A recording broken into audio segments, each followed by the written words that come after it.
Hey everyone, Judicial Watch President Tom Fitton here with our weekly update on social media. Thanks as always for joining us this week. A lot going on. We had the big Rittenhouse verdict. I'll talk a little bit about that.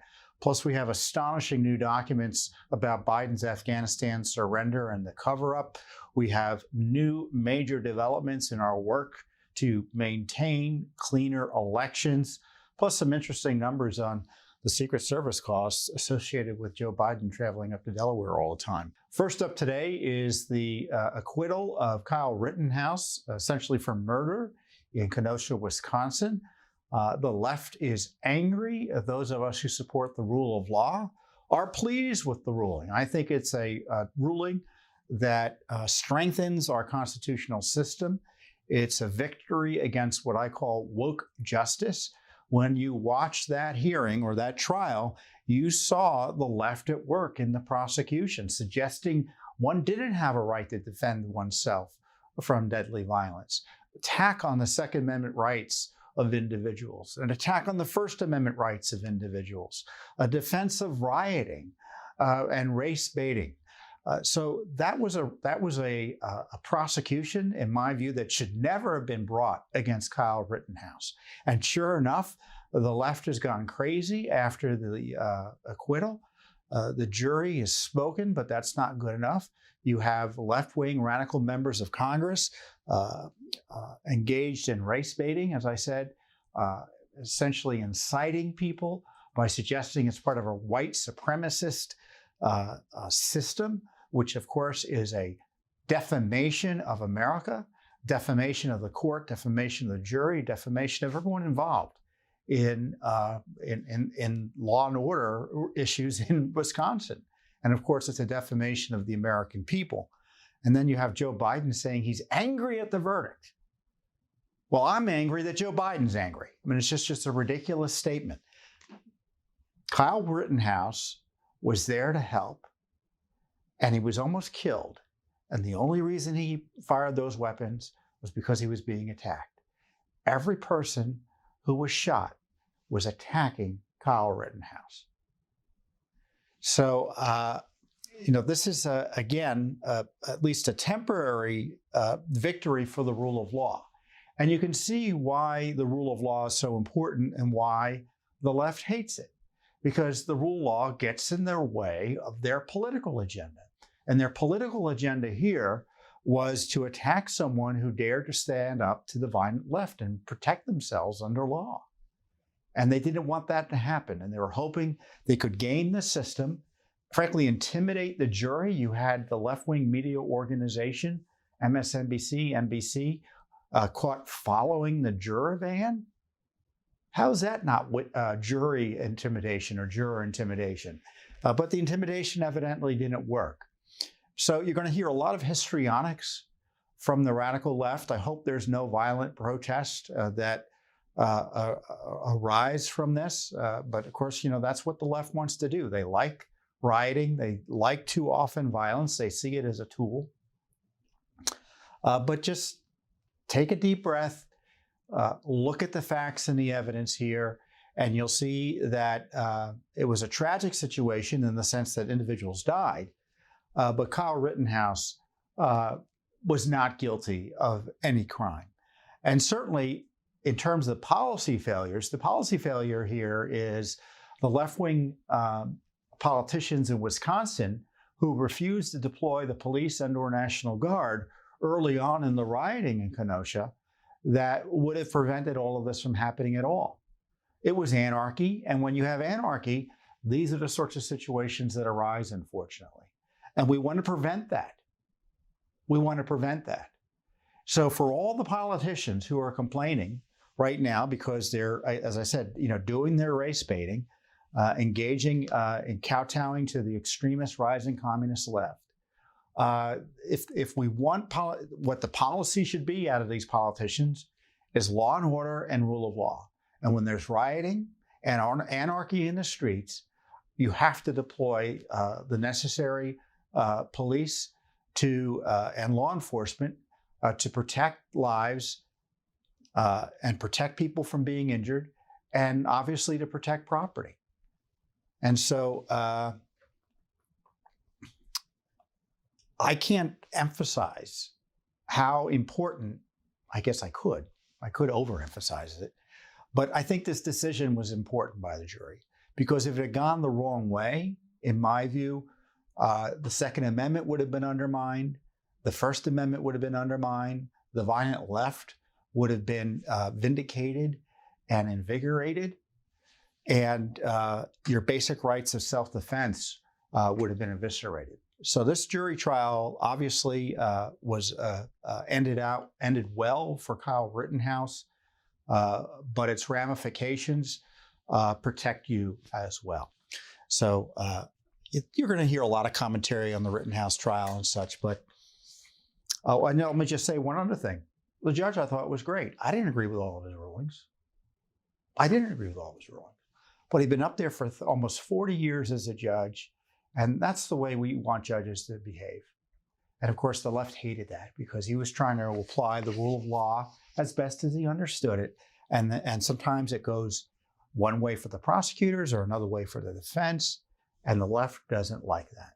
And unless you're political, unless you politicize positions that are not supposed to be politicized, the left has no tolerance for you. So the attacks on Judge Schroeder are an affirmation on how good of a judge he ultimately was.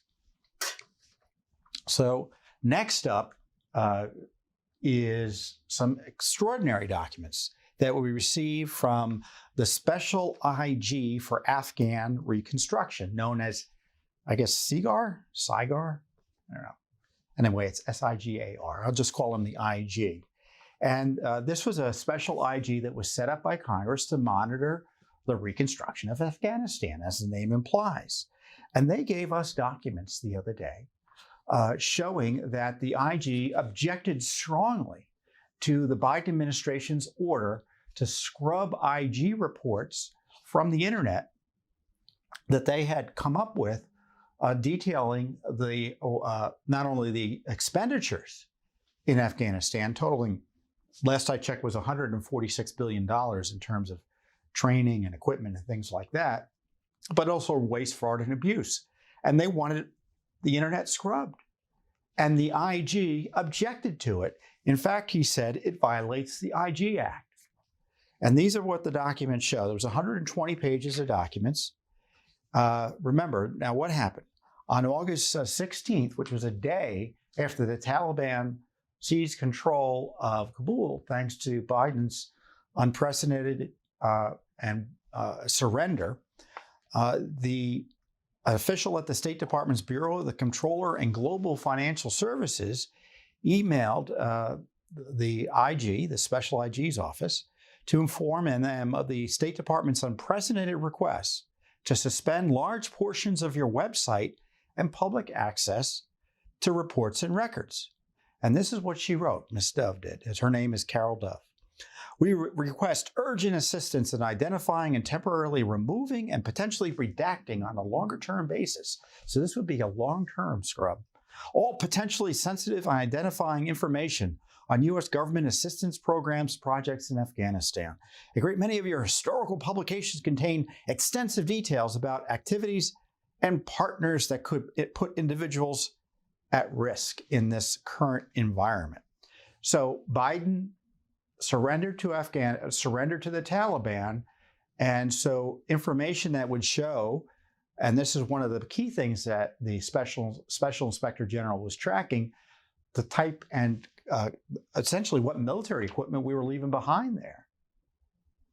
They wanted scrubbed, using security as the excuse. It was Carol Clay, who sent Dove an email, Matt Dove, and Matt Dove sends an email to John Sopko, who is the, quote, Special Inspector General. He's running the show there. And he says the bottom line is the State Department, some of the information in our reports could put individuals at heightened risk given recent developments. From my perspective, scrubbing our reports, and he capitalizes our, would be onerous and not timely. Consider the work to just scrub our published financial audit. So it would be a big deal. And he suggests, well, maybe one option is just to disable parts of the website. And he suggests that they consider working Well, the boss said, consider working with state, and the boss says no. Sopko writes in response, do not take anything down until we receive an official request in writing. Sopko notifies Dove that Clay's approval, and again, Clay is working at the State Department, of removing the reports is not sufficient. I want it from the secretary or deputy secretary, or as the minimum, her boss. She is a mere office director. What is the basis of her conclusion that reports that have been public for years are now causing a risk? I repeat, do not pull anything down until we get a better and more authoritative request. Again, he writes in another email, let me repeat, do not do anything on her request until and unless we receive something in writing from her boss or a senior political appointee. You can advise her if your prior mistake, agreeing without further, because he says you made a mistake in clearing it approving it without clearing it with me, the IG, pulling old public documents make no sense since they are available for years. It also violates the IG Act.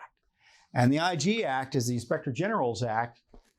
And I went and looked up the law, and you can look it up too. And I think what he's referring to is the IG Act generally makes it a requirement that IG reports, unless there's some serious law enforcement reason or other exceptions that you could probably take a guess at, need to be public. And once they're public, you can't make them unpublic. I mean, that's what he's referencing. One of the other things these documents show is that the Special Inspector General wasn't the only one, or the other agency, for practical purposes, who was being asked to censor documents. The GAO, according to one of the emails, temporarily pulled 424 reports from their site. I mean, that was a mass censorship. I've never seen anything like that before.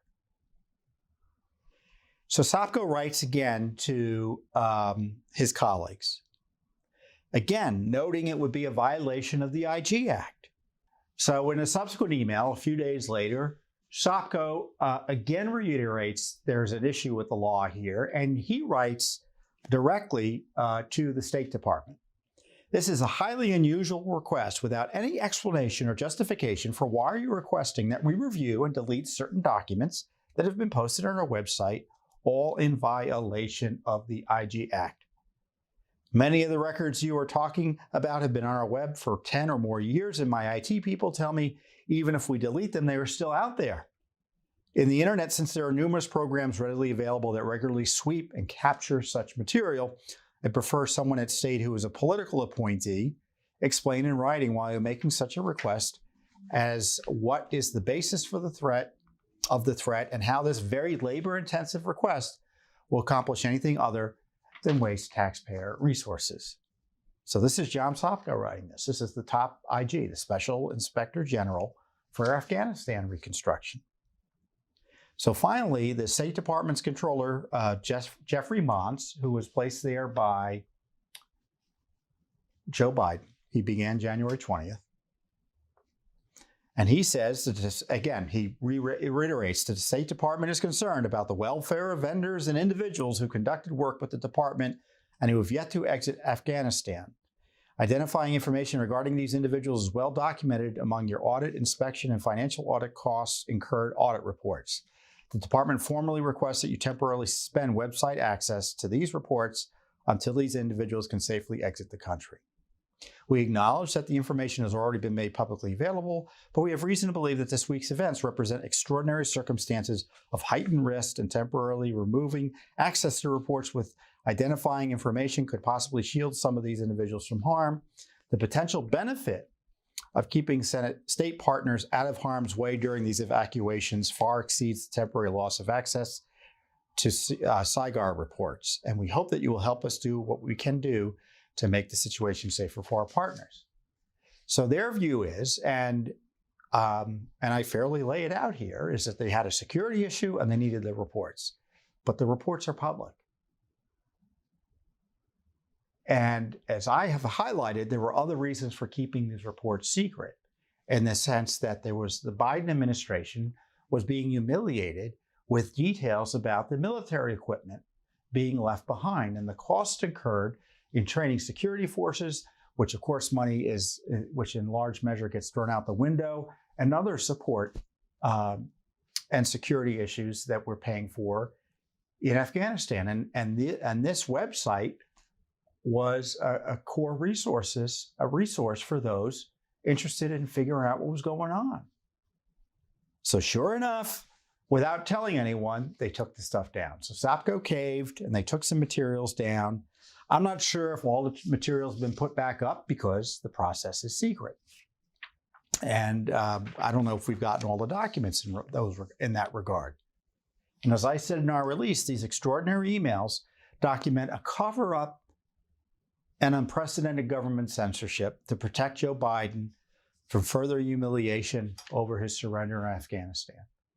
So I mean, what we're showing here to me is an anatomy of a cover-up. I mean, can you imagine if the Trump administration made a foreign policy decision that resulted in the disastrous consequences that we saw in Afghanistan, and he ordered people to take down public reports that could document just how disastrous that decision was? And the vague idea that somehow these audit reports, which are generally 30,000-foot reports, would put individuals at risk in Afghanistan doesn't pass the laugh test to me.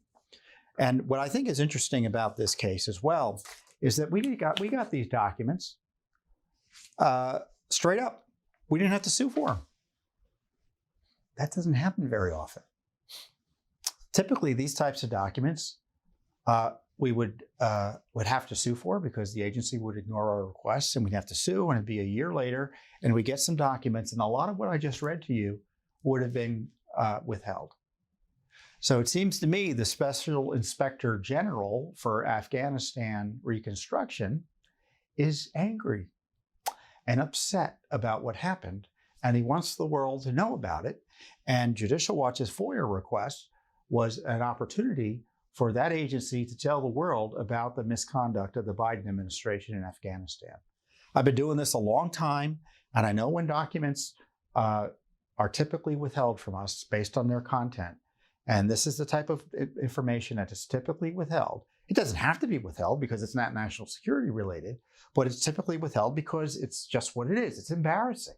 And they don't want embarrassing material to come out. But this agency wanted the truth to come out, which I guess is one of the rays of hope and silver linings to this Afghanistan debacle, that at least one government agency objected to censoring material in violation of the law and wanted to alert people that what the Biden administration did was not on the up and up.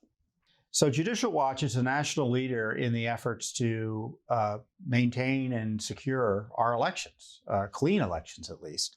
And one of the ways we do that is by going after states that refuse to follow federal law, which requires states and localities to take reasonable steps to clean up the election rolls. Essentially what happens is if you don't vote, they're supposed to ask, why haven't you voted? And if you don't respond or vote within the next 2 general election cycles at the federal level, they're supposed to remove your name. That's one way of maintaining clean election rolls. We don't want old names on the rolls. People who've moved away or died, aren't eligible to vote in the jurisdiction, being still on the registration list. It's an opportunity for fraud. Dirty election rolls can mean dirty elections. And of course, the Justice Department is certainly under the Obama administration, frankly, wasn't terribly interested in doing anything under the Trump administration because the left largely ran the Justice Department on these issues. And we know where the Biden administration is going to fall. The Justice Department had zero interest in enforcing this law. So as a result, our voting lists have been filthy. And it was Judicial Watch who came in and filed the first private lawsuits to clean up election rolls. We did it in Indiana and Ohio. We settled it in Ohio. Indiana changed their law. And things got better in both states. And in fact, the settlement was upheld by the United States Supreme Court to the chagrin of the left, further confirming the process I laid out as being what is supposed to be done under law. And that resulted in a major lawsuit in California and Los Angeles County being settled with Judicial Watch. And they agreed as part of their settlement because their lists were dirty. They hadn't cleaned their list, best we could tell, in 20 years. LA County agreed to start removing names, up to 1.6 million names. They're in the middle of doing that now. We had a consent decree in Kentucky, a largely Republican-controlled state. They're removing at least 250,000 names. They said, oh yeah, you're right. We have lawsuits in Pennsylvania we filed. We had a lawsuit in Colorado we filed that was just approved by a judge to go forward. And we still have a lawsuit in North Carolina on this very issue. So we haven't slowed down in one bit. And in fact, we just speeded up again because we just sent warnings to 14 counties in 5 states to clean up their rolls or face federal lawsuits. So initially, when we began this type of litigation, you start looking at census data, you compare it to voter registration data, and you see that you have more people oftentimes you saw you had more people on the voting rolls than were living there and eligible to vote according to the census.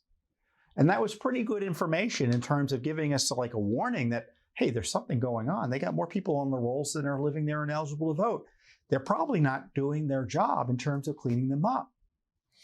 The census data isn't available yet this year, but there's other data that one could look at. And the data is registration material and information about their cleanup process that counties and states provide to the Federal Election Assistance Commission, which is a federal agency. So it's got to be correct.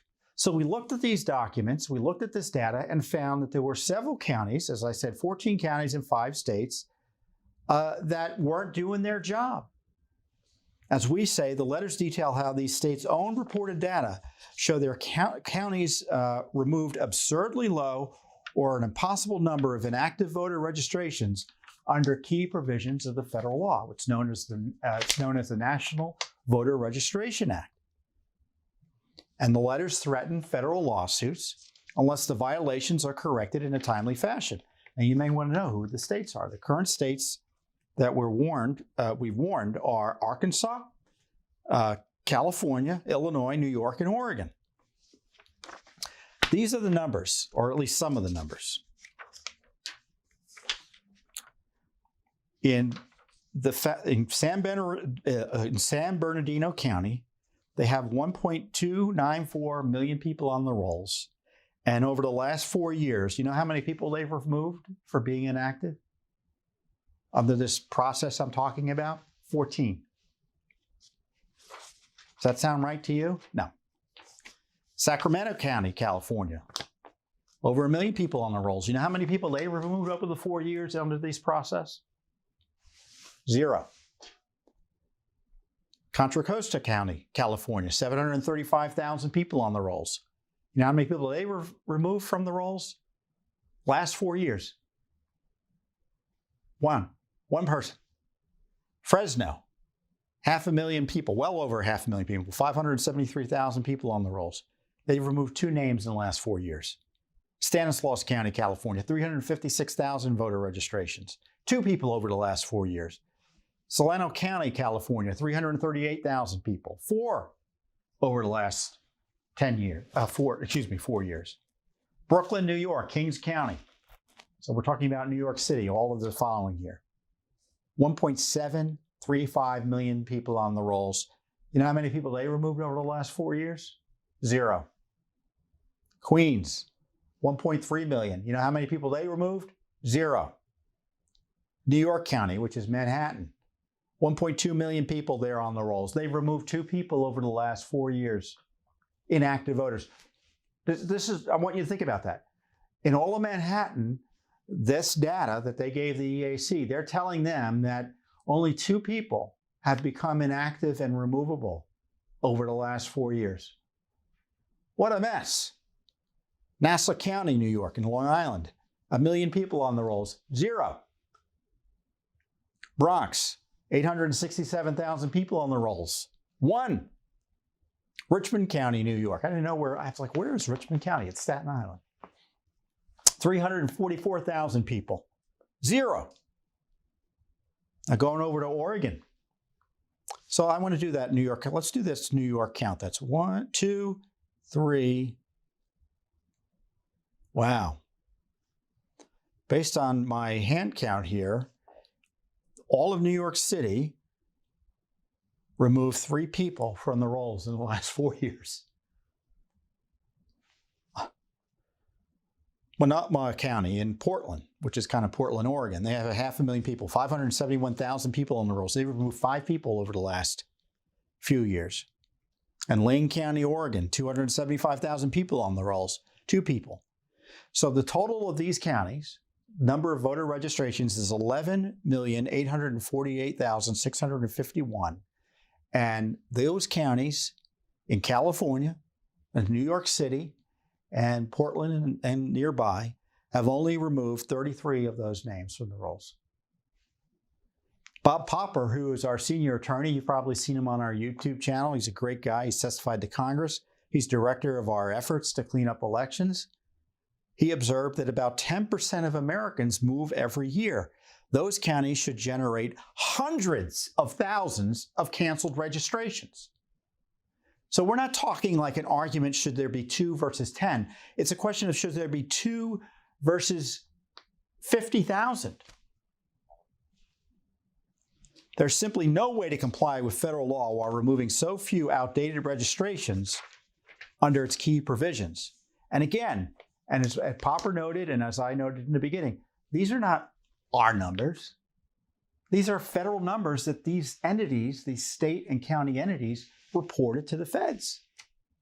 They came directly from state reports to the Election Assistance Commission, a federal agency.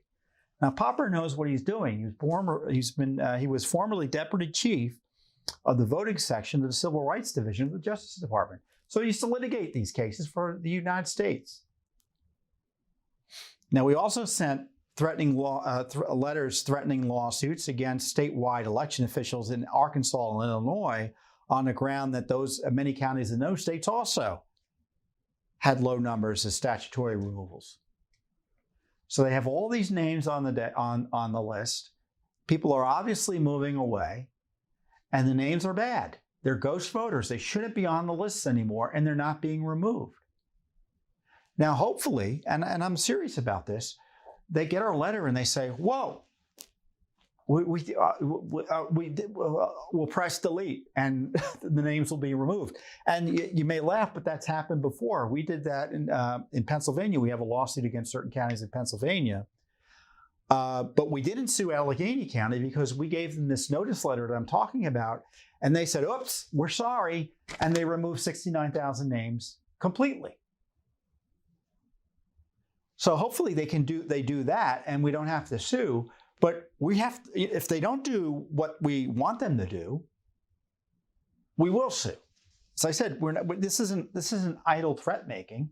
You know, we've sued repeatedly. And why is this important? Well, it's important because you want your voting rolls to be clean.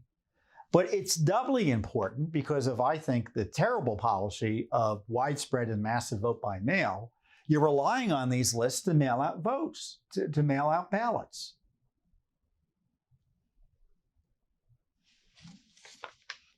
Now, some of these lists, I don't know if the lists included, sometimes the ballots are limited to people who are only active voters. But I tell you, if you're not cleaning up inactive voters, their active voter lists are similarly bad in terms of having ineligible voters. You've got to have a kind of a system in place to make sure that you're able to remove people once they move away. And when you're just mailing everything, who knows who's getting these ballots if people have moved away? And if you don't have the security procedures in place, which virtually no vote by mail process does, in my views, as adequately, you're inviting voter fraud. That's why vote by mail is frowned upon by experts who know about voter fraud.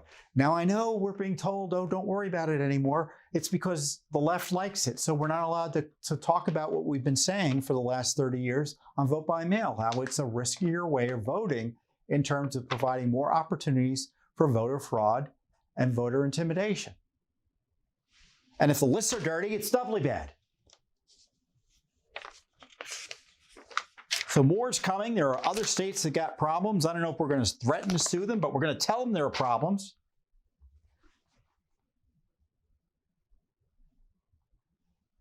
So as Congress sits on its thumbs, or frankly just wants to undermine election integrity issues, as the Justice Department is suing states like Georgia and Texas for trying to strengthen election integrity, Judicial Watch is stepping up to try to make the next elections cleaner.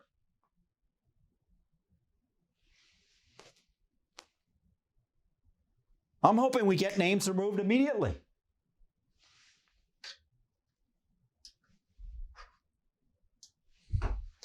So hopefully, let's the material's available on our website. And if you're curious, you can ask your local county officials under Section 8 of the NVRA. You can look it up, National Voter Registration Act. You as a citizen have a right to ask for records about how they're maintaining the list. You can ask them. Do it respectfully, and just do it.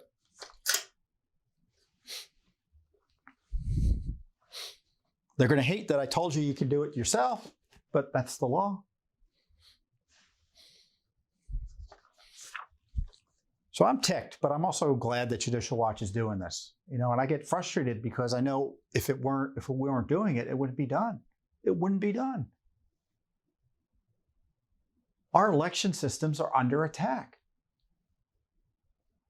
And this is an important action to at least maintain some integrity in our systems that are so under attack right now by the extremist left that want to undermine vote security, ballot security, election security in a way that makes it easier to steal votes and steal elections. So one of the projects that we've had over the years that began during the Obama administration is trying to figure out how much it costs to provide, to move the president around, both in terms of costs of Air Force One and Secret Service costs. Now, I know the president, quote, has to use a military plane to get around. He obviously needs Secret Service protection. But I think it's important that there be accountability for how much the presidency costs. And that if a president's traveling around for, vacation all the time and unnecessary travel, that we figure out what the costs are. So again, accountability. They work for us. And we have a right to know how much we're spending on their security, more or less. And Judicial Watch, I first took note of this because I remember reading, I think it was in the New York Post, that Barack Obama, when he was first elected, took Michelle Obama up to New York for a date night because he had promised her a date night. And I thought, well, isn't that nice? So how much did that cost? You could have had a date night in D.C. But no, he flew up to New York. He flew up on a little jet, it turned out. It cost $29,000. We figured that out.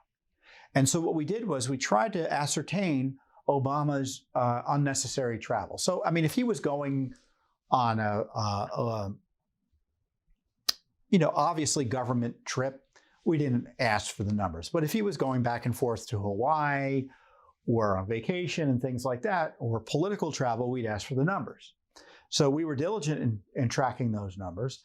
And of course, under the Trump administration, we were diligent in tracking the Trump administration's numbers, or President Trump's numbers.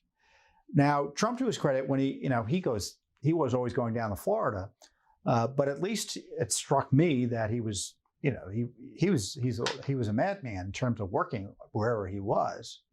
So he really didn't take vacations in the traditional sense that people like Obama did.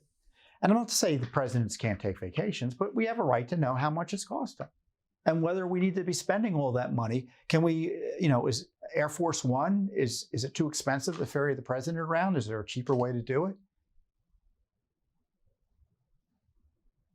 I don't know. It seems to me if you're traveling close by, you don't need a big plane. You can use a smaller plane like Obama did. But those are the sorts of things, and you can debate it back and forth. But at least you have the numbers. And what was interesting is when we were doing the Obama numbers, there was zero interest in our numbers. But when we did the Trump numbers, I was on every major network talking about it. Shows you the dishonesty of the big media, doesn't it? So we didn't stop when Biden came in. We've been tracking the numbers. And of course, I say we're doing the numbers. It involved pulling teeth from the bureaucracy.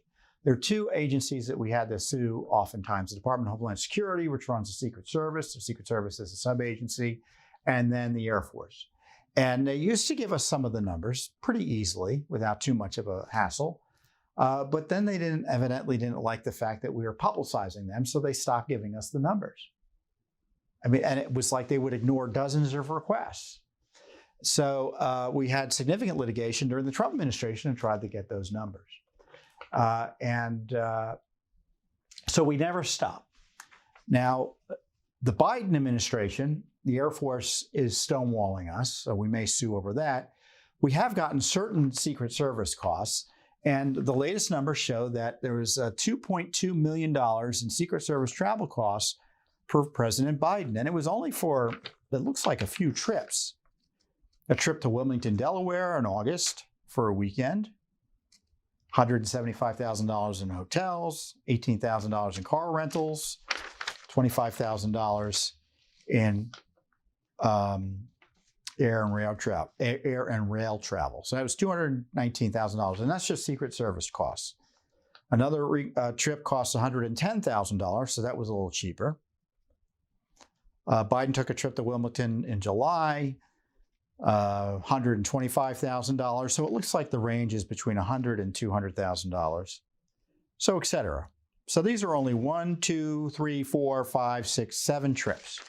And there are a bunch of other trips that we've been asking for. The Secret Service has yet to provide records. And our guess is it would probably be about $3 million total in terms of Secret Service support for the president's unnecessary travel to Delaware.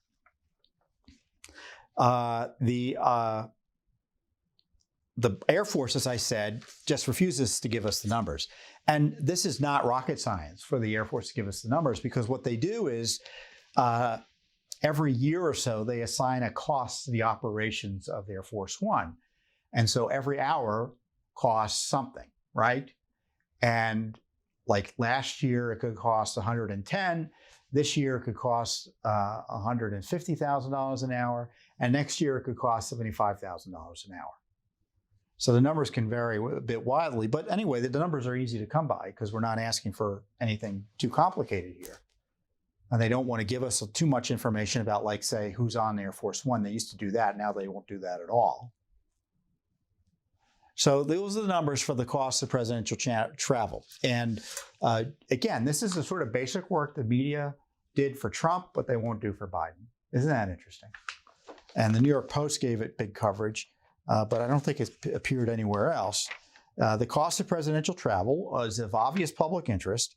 And as I said, it is frustrating that even after years of litigation through 2 administrations, it's now going to be a 3rd administration, the Secret Service and Air Force are still stonewalling this basic information about the costs of moving the president around. So again, Judicial Watch just does it all. And this is what, again, I hate to say this is what I love about Judicial Watch. We're in there trying to defend elections.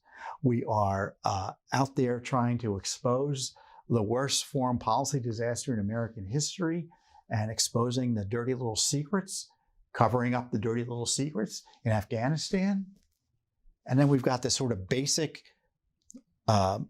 nose to the grindstone work of just tracking travel costs associated with the presidency. Our Judicial Watch is great. And, I know we're coming up on Thanksgiving, and I wish you a wonderful Thanksgiving. And, along those lines, I am grateful specifically for the support that my colleagues and I receive from you and hundreds of thousands of other Americans.